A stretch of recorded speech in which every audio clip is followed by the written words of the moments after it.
I can help somebody.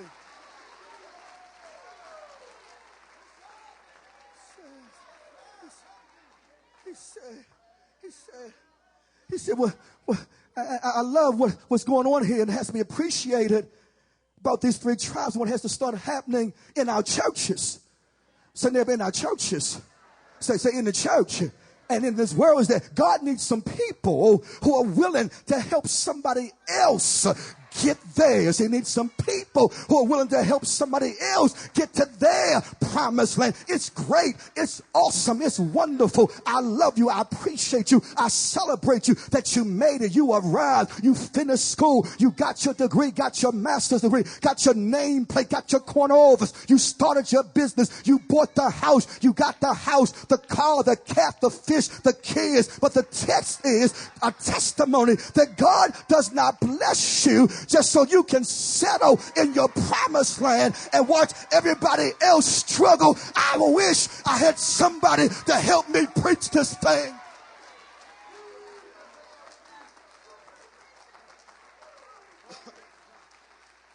But he blessed you so you can help somebody else get to where they're going. Say, neighbor, that's why he blessed you. He ain't blessed you to look over me, to laugh at me, or to look down on me, but he blessed you to pull me back up like somebody. You ain't get there by yourself. There was somebody in the loan office who saw your application and knew your name and helped you out when your credit was bad. Talk that, man. He said, now that you've got yours, so now that you got yours, don't forget that there are still others who are still hoping to get this. If you're in the hoping bunch, say, neighbor, I'm still hoping. Say, I'm still struggling. I'm still fighting. I'm still walking the floor at night. I'm still crying my tears. I'm still hoping, and my hope is built on nothing.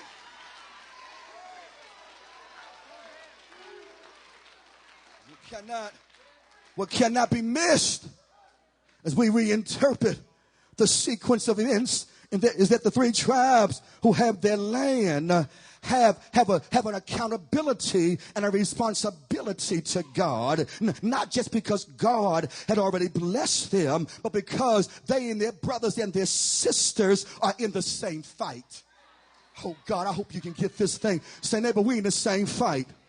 No, they didn't get it. They took you. I said, we in the same fight. Yeah, we fighting the same demons, the same spirits, the same enemies. The only difference is we're at different stages of the battle.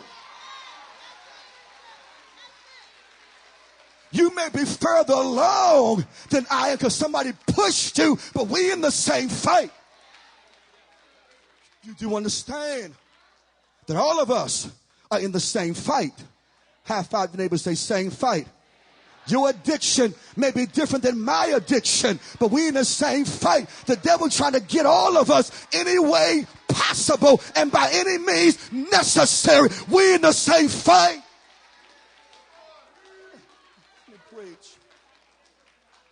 The devil wants to destroy all of us. He's no respecter of person. He's just coming at you from a different angle than me. The devil wants to destroy us. And one of his tactics is to make us think that we live independent lives of one another. Say, neighbor, no, we don't. We in the same boat, fighting the same battles against the same enemy with the same God on our side. Let me preach. The devil wants us to think that those who are on top don't need those who are on the bottom. And he wants those on the bottom to think they can bounce back without those who are on top. But what God does is contradict this believer. He reminds us that we not only need one another, but we are in the same fight. You may be fighting for your child, and I might be fighting for my finances. Your sister may be fighting for her job, while our neighbor is fighting for her marriage. But it's the same fight. It's the same enemy whose aim is to sift all of us like wheat. It may appear to be different, but understand it's the same fight. Holler at your neighbor, say same fight.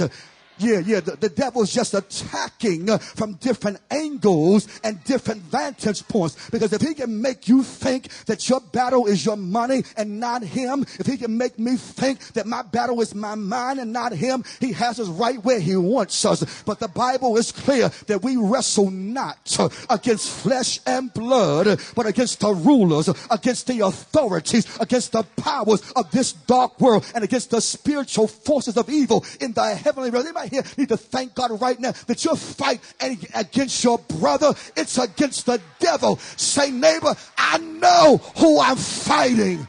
It ain't you. I ain't mad at you. As a matter of fact, can we bust the devil out this place? Say, neighbor, I forgive you. I forgive you and you forgive me. We were the same team.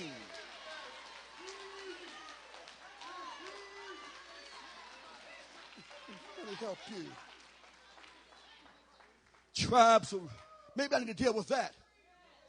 Say, neighbor, I forgive you. I forgive my mama and them. I forgive my daddy and them. I forgive my grandmama and them. I forget the boss who fired me. I forget the person who didn't hire me. I forgive all of them because they ain't know what they did to me.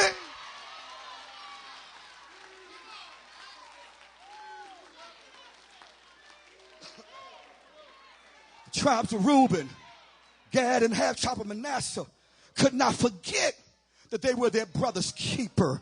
They could not forget that they and their brothers were still in a fight. They may have received the blessing earlier. They may have gotten a season of rest sooner than later, but they had to always understand that as long as their brother was fighting, they were fighting. That's why God says to them, until your brother gets rest, until your brother possesses his land, you are to help him. I think that one of the problems that is illustrated in this text, Manette, is that too often we forget that the man living on the streets is our brother.